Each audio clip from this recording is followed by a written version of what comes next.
Hello and welcome back to the next section of our course, which is statement of profit and loss. So in this section we will be learning details about profit and loss.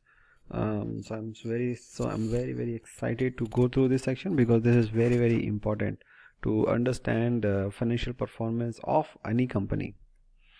So statement of profit and loss. What is the measurement basis? As we discussed in the section 1, I guess, section 2 of our course, there are two types of measurement. One is accrual basis and one is a cash basis. So most of the profit and loss, most of the companies in today's real world are doing accrual basis of accounting, which is two-sided double entry, and also recognize the expenses and income in the period when they occur. Now, what is the matching concept?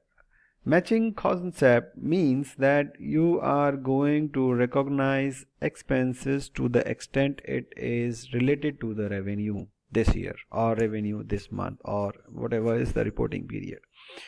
Let's look at it from an example. Let's make a example of a rental, a lease. You have taken a lease of the office for, let's say, 2 years, and then for 2 years you have paid the rental in advance for whole period, let's say $1,000, right? So per year is $500. Now you have leased it out, subleased this rental to somebody else for $1,200. So means you are making a profit for 2 years again. Means you are making a profit of $200 for 2 years. Now this company has not given you the money in advance. They have given you only 1 year advance. So it means they have paid $600, right? Now in your P&L you will be recognizing 600 as an income because you have received that income, or but the period is only for 1 year, right? So you cannot recognize 2-year income in one P&L in 1 year reporting. So you need to record only income which is relevant for this financial year or for this reporting period.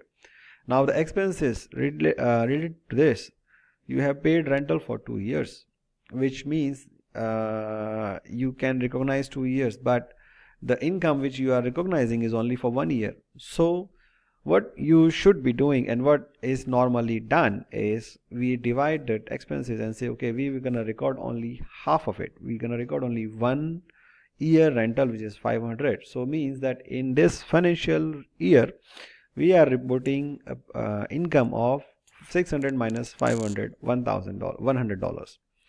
Now you can say that is already committed, both 2 year sublease and 2 year rental is contracted. So actually in this period I have earned $2,200, not $100.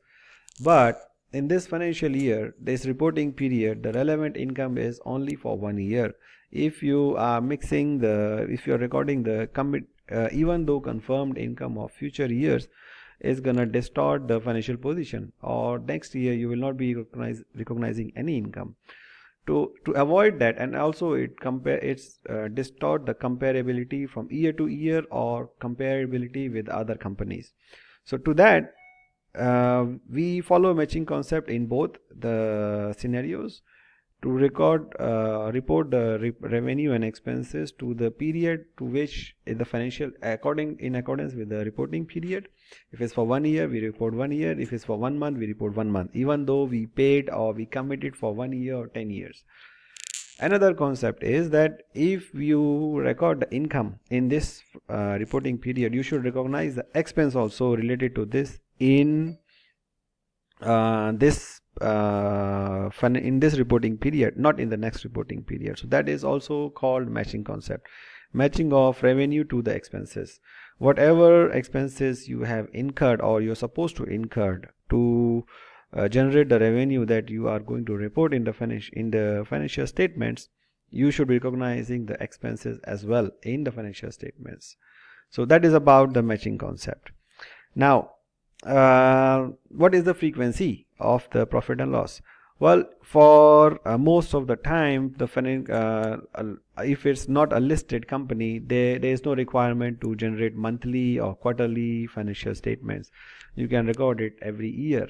But from a controlling perspective, or from an analysis perspective, from a business perspective, what we normally do is we generate it every month, so that we know if we are on track for a year, or we can make our annual budgets or annual forecast or annual targets, which we'll be looking at in more details later on. But you cannot generate profit and loss every month, every day, because it's too cumbersome. You cannot do that. You cannot do it every week also. You can do it, but it's not going to be very accurate, and it may not. You normally look at the revenues only, or briefly major expenses. You can do that, but for the purpose of financial reporting to tax, or for the financial reporting distributable to outside users, normally you do it every quarter if your company is listed, because it's required by the listing agreements. If it's not listed, then normally you just do it once in a year, when you are submitting the returns to the tax authorities, and then you are going to communicate to your shareholders. So that is for 1 year, but it depends on how fast the management wants.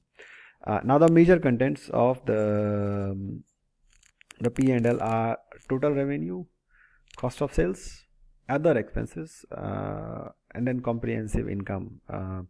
So we will be looking at these concepts in detail when we look at the profit and loss in the next video. This is the sample. Okay, thank you very much.